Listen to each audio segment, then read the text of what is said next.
There's only about 2% of professional footballers that ever make enough money to live the rest of their life off. Moving from Luton to Reading to Plymouth, Championship to Division 1, Division 2, I've probably reached my level. And then as my wife would describe, was probably time to get a proper job. Did you ever think that's an answer you'd give? I really don't like myself for saying this, but I need to share it. Sales is about people that are driven. They like to have targets, they like challenges. That was actually very similar to my football career. They missed 500,000 calls in a 12-month period. We need someone to run this. And I was like, John, I don't know anything about contact centres. I can only describe him as the Gordon Ramsey of a state agency. He walked through the door, he had flip-flops on, he went and bought £1 million house. Salespeople want the product to do everything to everyone. And they will promise that sometimes. Of course. Even the best sellers, if they're given a product just isn't quite there, it doesn't matter how good they are. I'm only 5'11", so like who plays centre back now at 5'11"? Welcome to Sales Rewritten, the #1 podcast for sellers. No buzzwords, no fake hustle, just straight talk about what it really takes to succeed in sales. I'm Alex Wood, and every week I sit down with some of the sharpest minds shaping this industry. Today's guest is Sean Evers, currently VP of Sales and Partnerships at Pipedrive, but previously a professional footballer, making over 100 appearances for English clubs including Luton Town, Reading and Plymouth Argyle. But since retiring from football, Sean has embarked on a remarkable career, one that has seen him retrain as an estate agent, move to the US, and advise startups on raising investment. It's a story we are going to enjoy telling here on Sales Rewritten. So let's get into it. Sean, welcome to our podcast. Well, firstly, thank you for having me, Alex.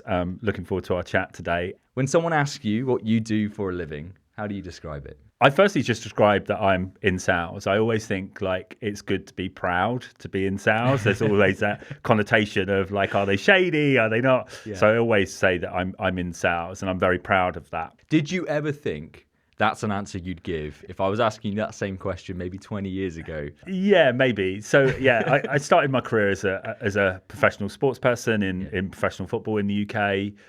Spent 8 wonderful years playing football. And then as my wife would describe, was probably time to get a proper job, as that kind of gradually came to the realization that, you know, I probably needed to think about something different in my later career. That led me into kind of the world of sales. I mean, it's a fascinating, I say, transition from professional footballer into the world of sales. Was that always the plan? Was that always the dream when you were a kid, when you were growing up, that football might actually be something that you could do professionally? I think it was every young boy's dream to play football. And my family certainly was like kind of football orientated in terms of having, you know, what was then grandstand. And, you know, you'd have to wait to a Sunday to watch a live, you know, televised game. So football was always part of like me growing up, and since being the age of kind of 5 or 6, I always had a football. But I would say that the realization didn't really happen until I was really kind of my teenage years. And basically I started to play for county football. So I was born and bred in Hertfordshire, and I played for Hertfordshire, and we would play other counties, so Suffolk, Norfolk, Inner London, etc. And at that time, that was when scouts would go and watch those games. So that was kind of considered the best talent in that county would be representing that county. And I got a few kind of like offers to go and like, you know, go into their kind of what would now be called the academy. At the time, it was just training camps. But Norwich was one, Colchester was another, and then Luton Town. And Luton was only 30 minutes away from my home. Perfect. So that made more sense for me. And I started training with Luton actually quite late, probably 14, 15. So started to kind of play their schoolboy games, what was called schoolboy at the time. And you would play other kind of teams, so like Arsenal, Crystal Palace, etc. And then Luton asked me to sign a schoolboy contract, which was basically effectively that you wouldn't play football for your kind of local team anymore. Right. which was Letchworth for me. So big shout out to them. Letchworth Garden City Eagles. But I couldn't then play for Letchworth Garden City Eagles Right. and Luton. Okay, so you I now had to- only play for Luton Scoreboards or the development teams at Luton Town. Exactly that. You basically represented Luton every week, playing these other teams. But that was probably the first time I realised that, okay, well, if I do well here, I could potentially be offered a YTS, which was then a youth training scheme, Yeah. which basically was 2 years as a YTS. And then within that 2 years, Luton would evaluate whether you were good enough to play professional football. And just remind us of your position. So I started as a centre-back, believe it or not. I'm only 5'11", so like, who plays centre-back now at 5'11"? My ultimate position ended up being a midfielder. And when I broke into Luton's first team, that was where I first played. What did that feel like then for the kid, for the boy that grew up wanting to play football, but maybe not even realizing this is a viable career, just having that contract in front of you and then breaking into the team? Yeah, it's a really weird one because I think you only realise how big it was when you reflect back.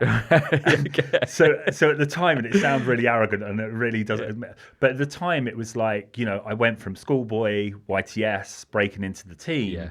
It was like, well, isn't that the path that you should be on? Right. So it was never you never really had time to really reflect on, to your point, how big a moment it was. But I do remember after breaking into the Luton team, I remember I had a Nova, a little Vauxhall Nova, and I parked it in the car park on match day, and I was selected to play that particular game. And I remember this, like, must have been, I don't know, maybe a child of 7 or 8 years old that came running up to me and said, "Hey, can I have your autograph?" And I was like, "Yeah, of course you can." And I remember walking off thinking, I have made it. Yeah. Like this is now real. So this is the pinnacle now. Yeah. So I never really had the kind of that moment until like I left football and I reflected back and I was like, that was an amazing achievement. And as I said, I have such wonderful memories of all my clubs, but particularly Luton because I started, as I said, 14, 15 years old. I stayed with them for a number of years. I played my most professional games for Luton. Yeah. That club has a kind of special kind of place in terms of kind of how I feel about football. You mentioned your other clubs. You made appearances for Reading. You had a spell at Plymouth Argyle. So was that again just evidence of following where those opportunities are and taking them when they arise at those moments? I think when you're young and you represent the club that you've grown up with, certainly if you're not in playing kind of like elite Premier League football, there is always that element that if you break into the team and you play well, that one of these elite clubs is going to come in for you and offer some money to buy you. And that's really kind of what happened with me when I went to Reading. And I remember at the time Lenny Lawrence was my manager. He literally rang me up and he was like, we've accepted an offer from Reading Football Club. At the time, Luton needed some stability financially, so there was a couple of really good young players. Matty Upson went to Arsenal. There was Gary Doherty, he went to Norwich at the end of Matthew Spring. So there was a few of us. So I went to Reading and had a conversation about what a contract looked like. And then I joined Reading Football Club. So what took you then from Reading to even further southwest down to Plymouth Argyle? So in Reading, I really never broke into the team. Right. So I spent actually a period of time on loan in St Johnstone in the Scottish Premier League, which actually was really cool because at the time, Rangers and Celtic had a pretty amazing team. Like Martin O'Neill was the manager of Celtic. For the first time. Yeah. Dick Advocate was the manager of Rangers, and there was a lot of big stars. So that was really cool. So I went on loan at St Johnstone. Actually, I actually played really, really quite well during that loan period. And then I don't know if there's like a kind of Scottish following for me, but, Tommy Burns was Scottish, brought me from Luton to Reading.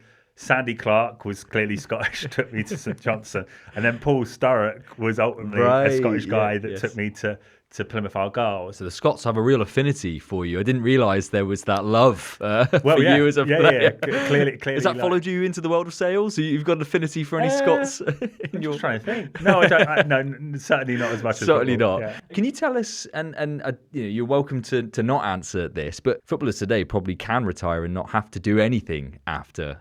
But at the point that you were signing for like Reading and Plymouth. Can you give us an indication, what sort of salary you'd be on for a weekly wage? I think the first thing I'd say is like, there's only about 2% of professional footballers that ever make enough money to live the rest of their life off. Is that really? Yeah. Whilst it feels... Is that even today? Even today. So whilst it feels like, and certainly with all the investment through media and through sponsorship, salaries have become a lot larger than when I was playing. It was still a very good salary at the time that I was playing.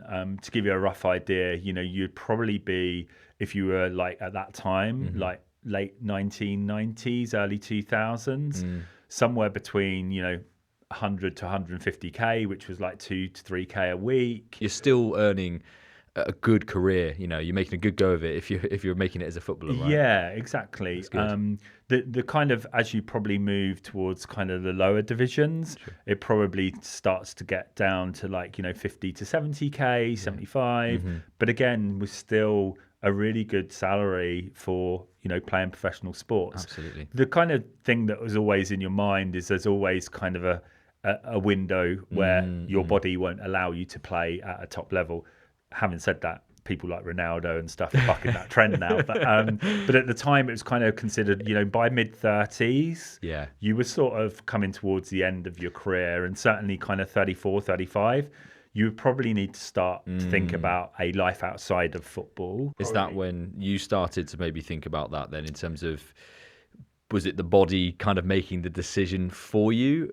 Yeah, I would love to say yes, Alex. I would love to say it was my body, but actually it was a gradual realisation, I think, for me, moving from Luton to Reading to Plymouth, a gradual realisation of my career was sort of taking a trajectory that was probably different to how I would have wanted it. In terms of I was going probably from Championship to Division 1, Division 2, rather than the other way. Yeah. So there was kind of a realization of I'd probably reached my level in some ways, reached kind of like a ceiling of where I'd got to with football. And then when I came out of football, my last kind of club was Woking Football Club, semi-professional. Pay and play, which then obviously allowed me to think about actually a job outside of football. So this is the really fascinating point, because for those that are listening, obviously this is a sales-orientated podcast, and as a football fan, I feel like I could indulge the football chat for a whole lot longer, but this is probably that junction point, both in your career and for us on this podcast now, where we're probably going to start looking at what you do after football, because at that point then you're probably starting to think about plan B, or not so much plan B, but what's next? What was that for you? How did you come to realise the next steps? At some point, this decision was going to have to be made. And actually, at the time, when I moved to Reading, I actually got sold a car. And the guy that sold me the car was a really lovely guy. And we stayed in touch and we chatted, and he was always based in the Thames Valley area, so he was always based in the kind of Reading area. And Woking is obviously very close to Reading. So when I joined Woking, he was like, "Oh, super cool, you've joined Woking, let's catch up and stuff." And we met for actually a coffee and a chat. He wasn't selling you a car again at this point? No, he wasn't. He'd actually moved into a state agency. Right, and so we had a conversation at that point, which was, so what are you going to do outside of football? And I was like, I don't really know, but I know I need to do something. Yeah. And he was like, well, why don't you think about a state agency? You're quite personable, Sean. You'll learn a load of skills, negotiation, problem solving, dealing with customers. So I was like, sure, let's do it. So I became a negotiator. Right. In a state agency, which for those that don't know, a negotiator is someone that basically connects people that are looking to buy a home to hopefully their future home. Right. So kind of at the time, you would register people, you would understand their requirements, and then you would look at the properties that you had available for sale and say, hey, I actually think based on your requirements, this property would be really good for you. Got it. So that was kind of my introduction into sales, and I loved it. What was it in particular about that? Was it the communicating with potential buyers? Was it, landing potentially that match with them and their property? I think ultimately, sales is like about people that are driven. They like to have targets. They like challenges, and they need to have a lot of resilience, right? And that was actually very similar to my football career, because every time you stepped over the line, it was going to be a competitive environment. You were going to face challenges. The game wouldn't always go as you would expect. And I found that in that environment very quickly, like there was a goal, right, which was to win or hit your target to earn commission. Right. So being an IC, I quite liked that it was in my control. That felt like, okay, I'm going into something new, but there's a lot of things that I can actually control here in terms of like how hard I work, how much activity I put in. Yes. So that just felt really natural for me, because I trained every day, like I'd worked hard every day. So it became very disciplined, and that kind of helped me go into that environment really easily. My first manager though, and I won't name him, but I can only describe him as the Gordon Ramsey of estate agency. Like, I'm not sure today, Alex, it would get past how you would treat your Perhaps staff. not the most PC in their way of communicating. But actually there was a lot of really good learnings that I had from him in terms of like the structure and the discipline, persuasion, how to sell.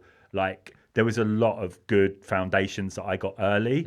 So it's in some ways I was lucky that I had a really good manager in the sense of foundation, maybe not a good manager. Yeah. But you must have been, I mean, we always hear it, at least in sport, or certainly in football, the hairdryer treatment. You must have been used to some dressing downs in the dressing room after some games, right? That must have prepped you nicely for the Gordon Ramsay of estate agency. Yeah, there was certainly not mixed words when you lost the game, and like you should have either, you should have not actually lost it, or someone made a mistake and things like that. So yeah, I was very used to that, but there was a lot of really good stuff that I felt I learned really quickly. Like, giving you one example, an example for whoever's like listening is, I actually learned to qualify out really early.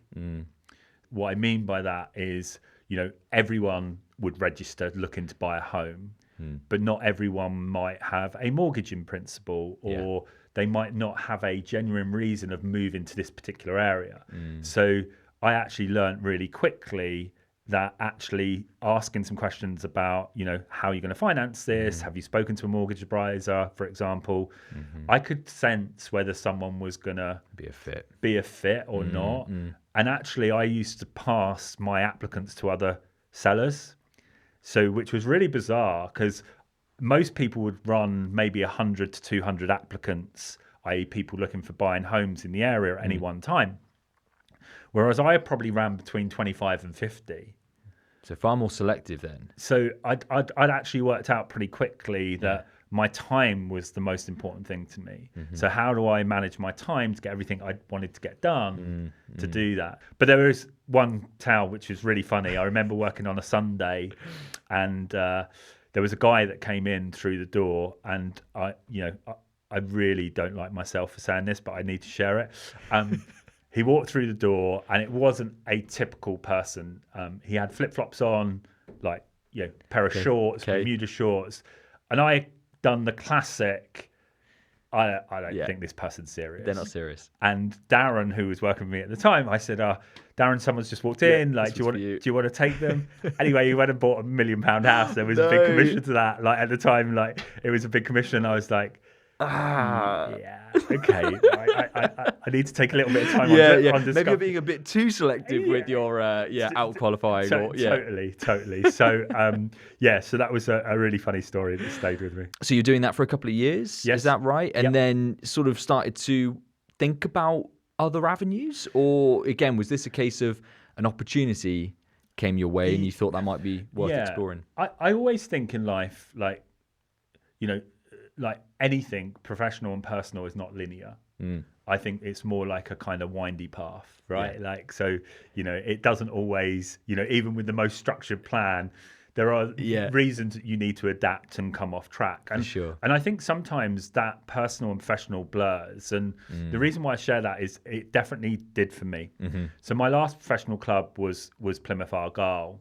And as I said, I moved to Woking, then got the estate agency job. But actually, my wife and my 2 children were still in Plymouth. So that time was kind of a moment where I needed to kind of like pause and decide what I wanted to do. Yeah. And then there was a guy called John Evans, and he was a director at a company called Spicer Heart. And he basically said, "Hey, you're relocating back. We've got headquarters in Essex, in Colchester, so not too far away from Hertfordshire. But we've got an interesting concept that we think is gonna be good." And the concept is that Rightmove was just becoming the platform where buyers would go and search for homes. But also what they were noticing was that the kind of times that people were looking at houses were different. So it wasn't just a generally 9 till 6 anymore. People were searching for houses at 8 o'clock in the evening and things like that. So kind of the idea was to create a hub where if you ran a branch in Essex or you ran a branch in Leeds, you got directed into this hub. So instead of the phone call going into the actual branch, it went into this hub. Right. Okay. And at the time, they'd done some analysis where they missed 500,000 calls in a 12-month period. Oh, wow. Where someone had rang into the branch. Obviously, the branch is busy. They could be on phone calls closed, or they could be closed, to your point. So they basically would port all these calls back into the hub. They'd answer them really quickly. They would qualify that buyer or qualify that kind of home seller and then pass it back to the branch. Right. So John was like, we need someone to run this. Yeah. And I was like, "John, I don't know anything about contact centers." And he's like, "Yeah, but you're a smart guy, Sean. You can work it out." So I actually spent probably 6 months on and off with Barclays, with Next, with Carphone Warehouse. Learning how they operate their call centers? Totally. Yeah. So it was just, how does their call centers run? How do they, route their calls through IVRs? What technology platforms do they use? And then a whole kind of framework around coaching and building that whole environment. So that was an amazing learning curve for me. Like I said, I knew nothing about contact centers, and spending time with really smart people that had done this. So you were pretty much at the forefront of this transition then for Spicer Heart at that point. Was the next move then the one that took you to Pitney Bowes? Yeah, I can't tell you why, Alex, but as a kid, I always maybe it was media at the time, but everyone always said the US was the biggest and best thing. And you're going to tell us it's not? No. Certainly, some of that is definitely true. And I think I've had the kind of fortune, if you like, to work for international organisations, which obviously has led me to understand cultural differences and how different regions and countries operate. But I always wanted to work for a US firm. This opportunity at Pitney Bowes came up to run their business unit in the UK originally. And, I went through the interview process, felt like it was a good opportunity for me, like cultural fit from a kind of values perspective. And obviously from my career, I felt like this was going to be the kind of next step for me, not knowing that would lead in the future to a US assignment, spending 18 months in the US, which was fantastic, looking after their North American business. But the kind of thing that I would probably say that I learnt most is I was very particular in the type of firm that I wanted to work for, the stage of firm, and also that US international opportunity was important to me. And that's the kind of advice that I give people when you're thinking about your next opportunities.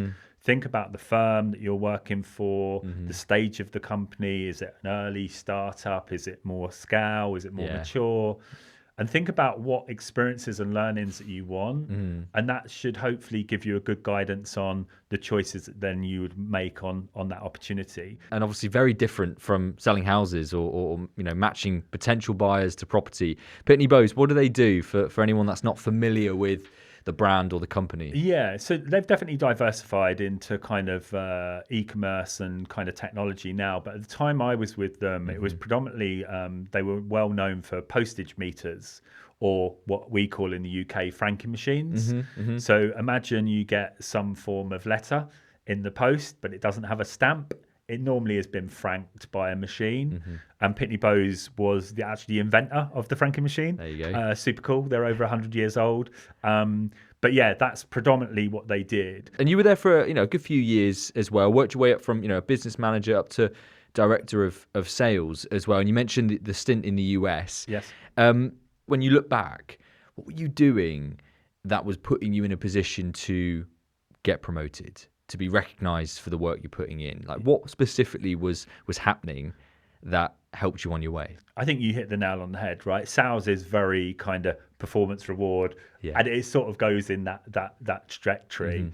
I think the big thing for me is like, the ability to work hard is really understated sometimes. And I know like we live in a world now where, more and more people want to kind of work lifestyle balance. I probably will be a bit like, out there with this, but I still think that the ability to really kind of work hard is really, really important. And want to work hard as well, right? Yeah, sales is a skill.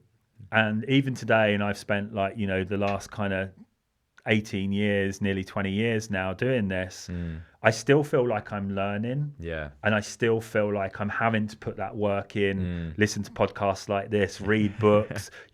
I'm still learning from listening to sales calls. I'm like, that was an amazing sales call. Like, the way that we position that, the way that we, overcome that objection. So kind of that ability to constantly be curious. Yeah. Constantly never feel like I'm done. I think that's put me in good stead where people have come to me at certain times and said, hey, we've got this opportunity. What do you think?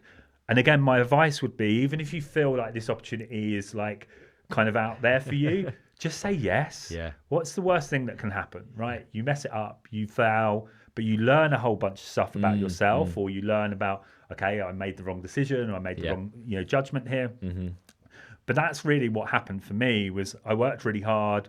I tried to get the best results. I stayed really curious. I wanted to learn all the time.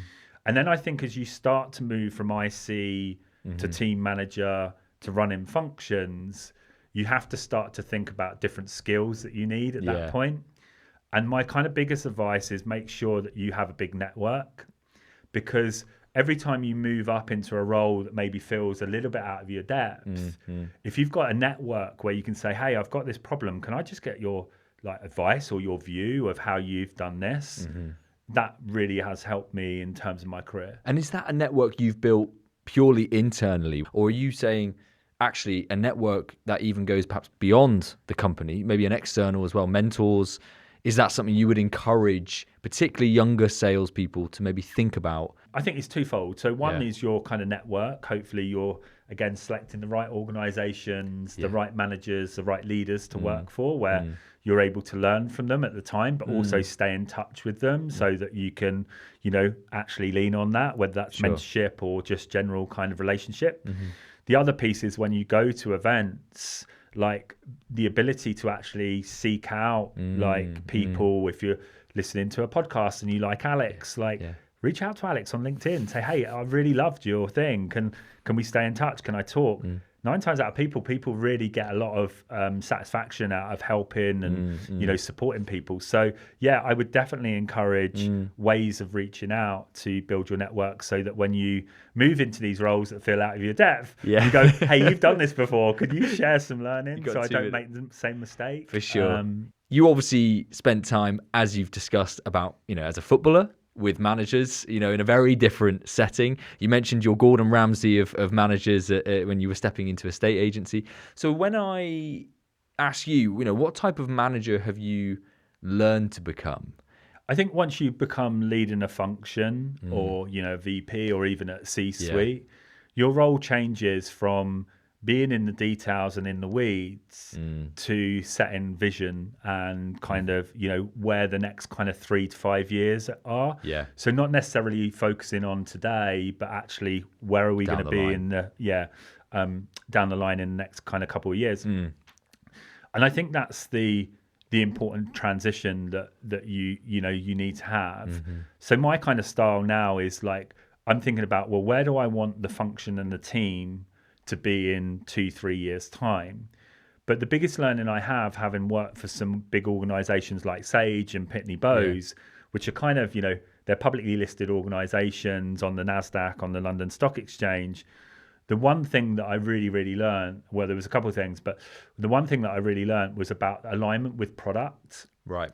Making sure that you really understand the direction that the company is going with the product to then set up your sales strategies and your kind of organization. So where you might be today might not be where you want to be in a year, 2 years' time from a product standpoint.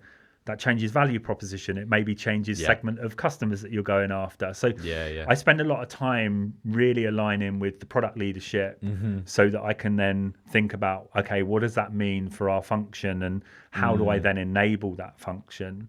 Then a lot of it is data now because you have such good access to such rich analysis and data.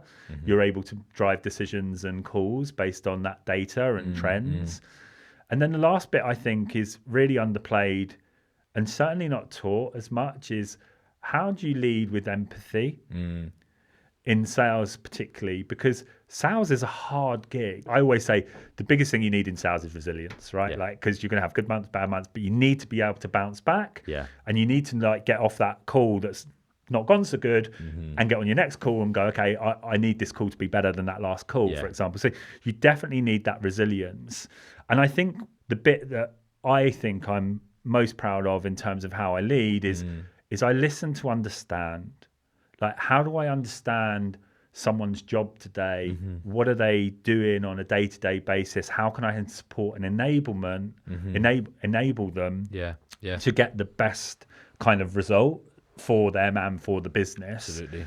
I do quarterly round tables with every single member of the staff that work for me. And I only ever ask 3 questions. One is, how you doing? Like, I want to check in with you. Like, how's things going?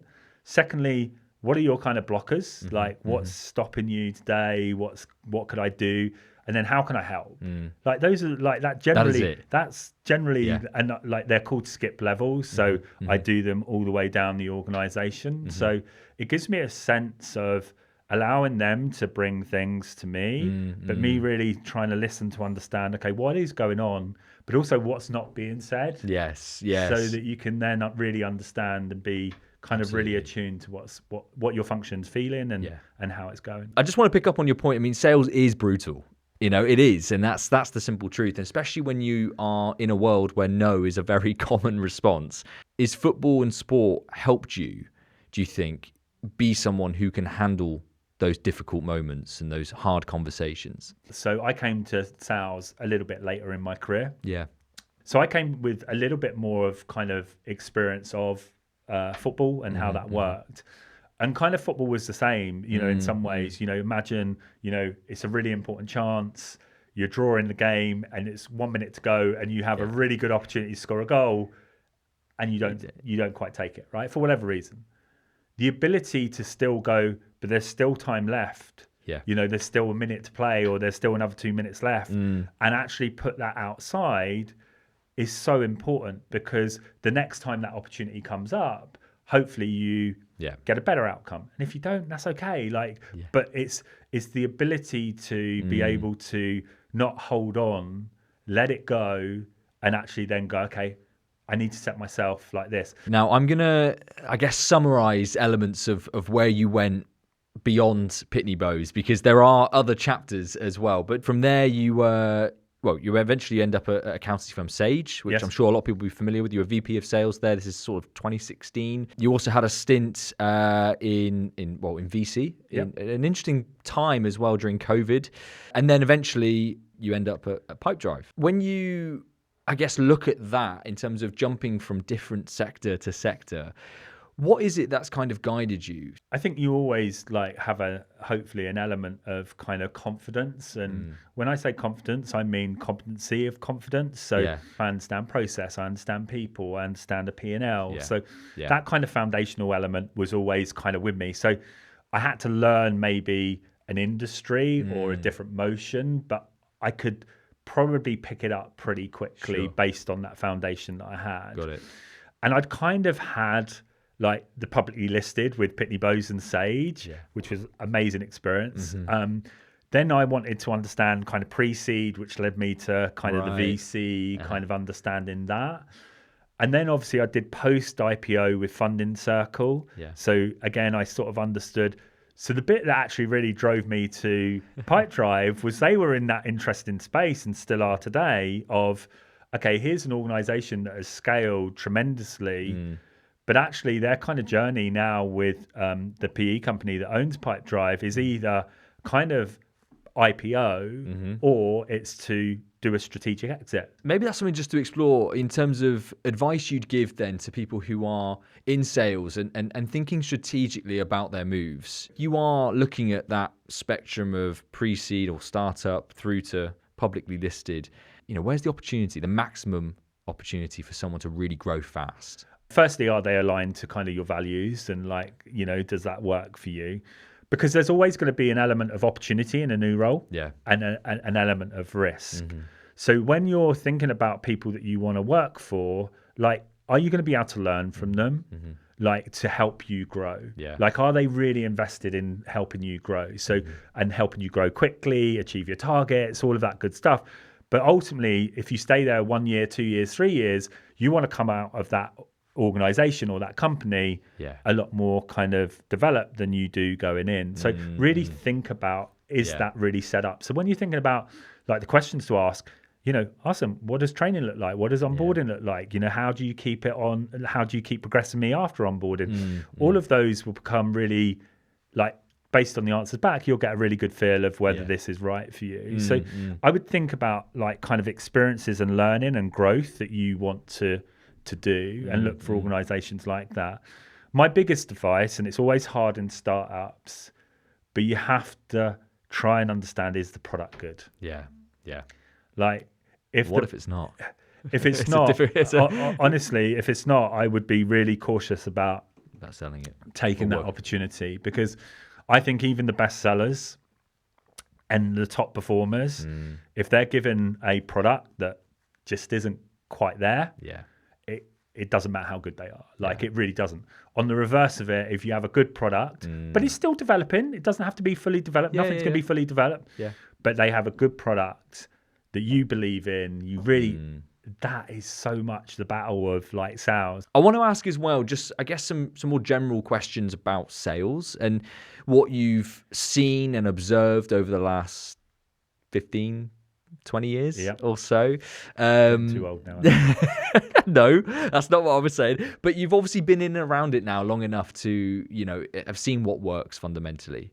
What is changing in sales? Or maybe what's something you've noticed, a trend that is starting to emerge in sales and is something you think might be worth keeping an eye on? Have you got anything you could tell us? Well, I think the obvious one is AI. Yeah. Everyone's obviously talking about how powerful AI can be. I certainly think that we're probably, in that, paradigm of overestimating the short term and underestimating the long term impact of technologies like this.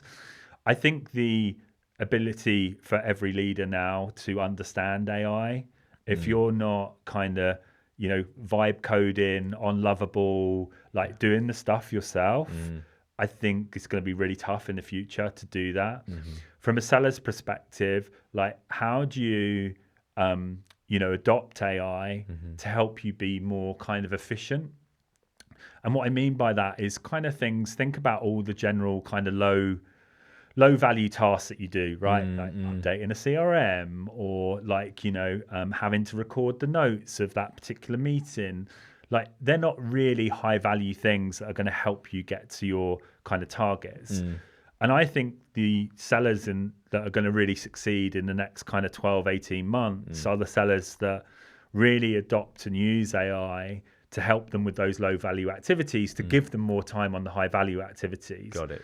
Now, my view is not that AI will totally replace humans, because I think there is an element of sales that requires human judgment, human decision making. The best sellers are those that are able to use those judgments and decisions to get the right outcomes. And I also don't think AI will be used in a way where you go, well, now we've got AI, we can reduce the number of heads.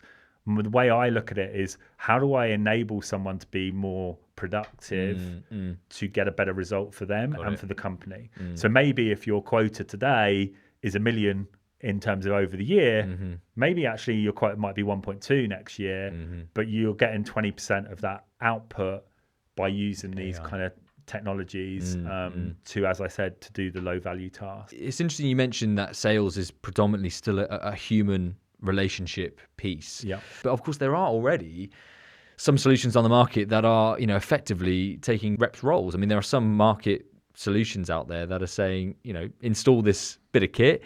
It will do everything from prospecting, building out your lead lists. It will take your ICP.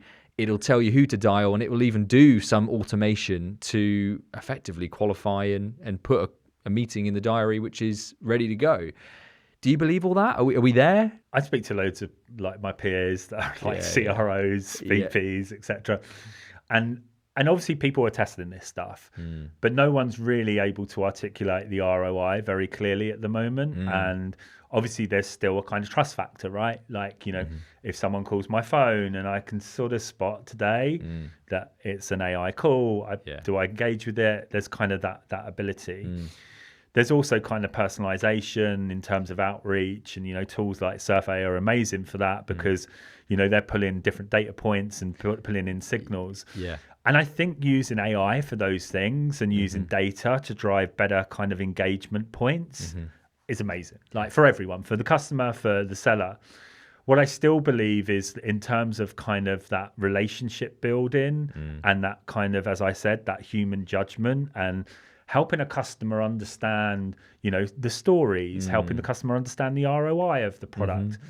I just don't think AI is there today. Maybe in the future it might be. I mean, it's even small things that we can already apply and are seeing, reps using, which is, note taking on a call, just highlighting a particular point that you've not actually immersed or considered as the call's happening. You're doing other things or thinking about your next question.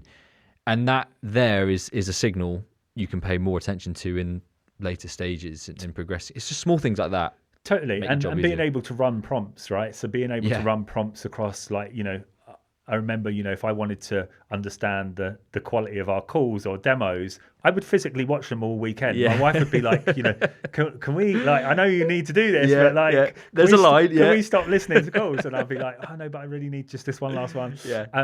But now I'm able to run those prompts over. So like, give you an example, if my CEO says to me, how many times are we coming up against X competitor in prospect deals?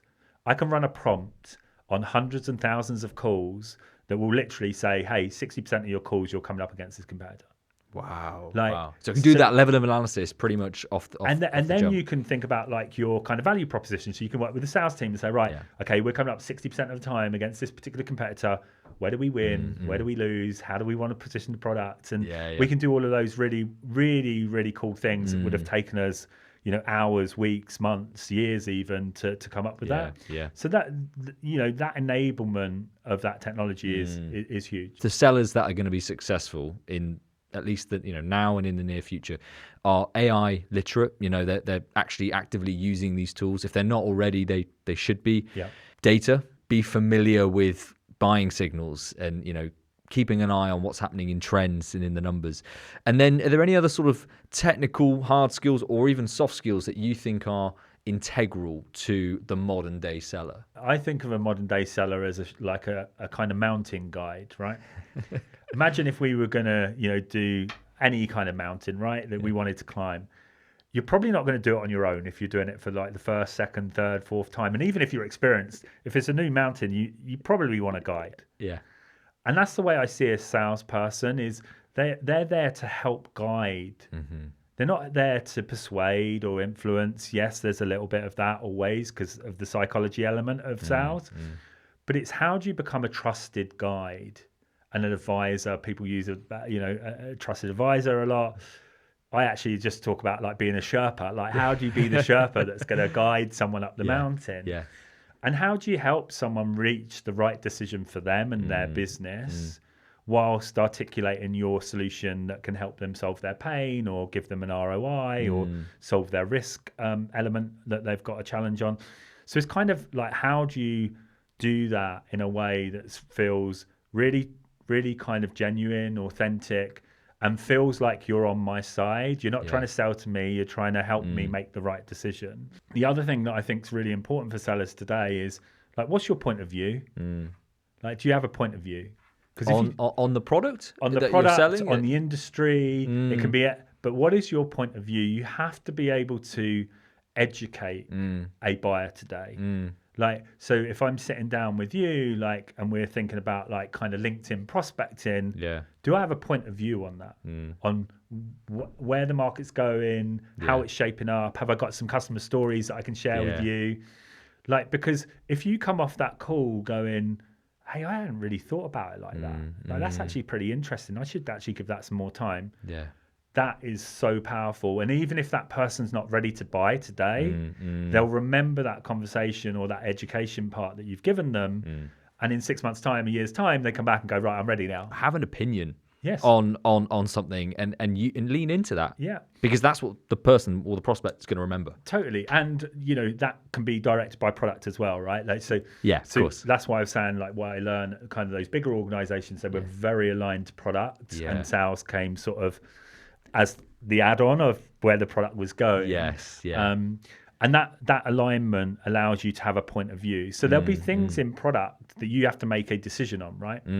There are salespeople want the product to do everything to everyone, right? Because that's what we want. And they will promise that sometimes. Of course. But what you really want to be clear on is, what is your point of view and why are you building the product in this way that might not serve all markets? And that's okay. But just be able to articulate that point of view and the customer goes, no, I'm aligned with that. And if you do that, you'll have a really good customer, and you'll probably have a customer for a very long period of time.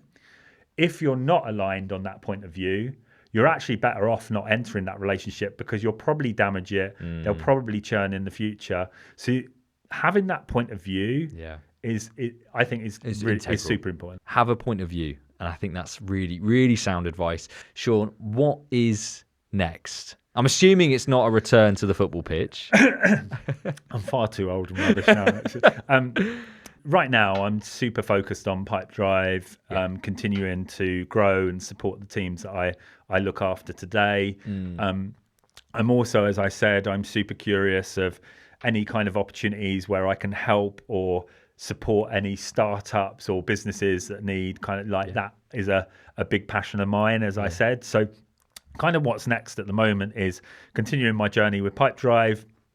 And then obviously looking for kind of future opportunities where I can literally give back and help give kind of advice or say, hey, I messed this up, don't do that.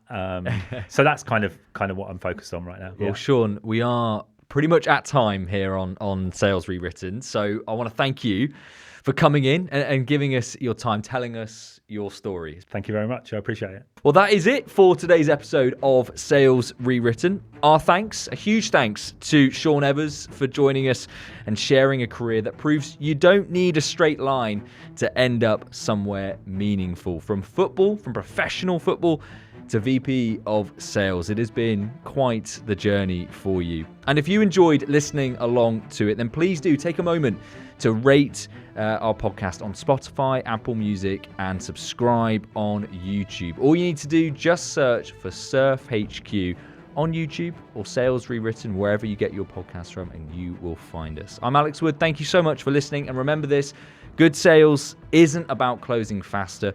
It's about showing up smarter. We'll see you on the next one. Bye-bye.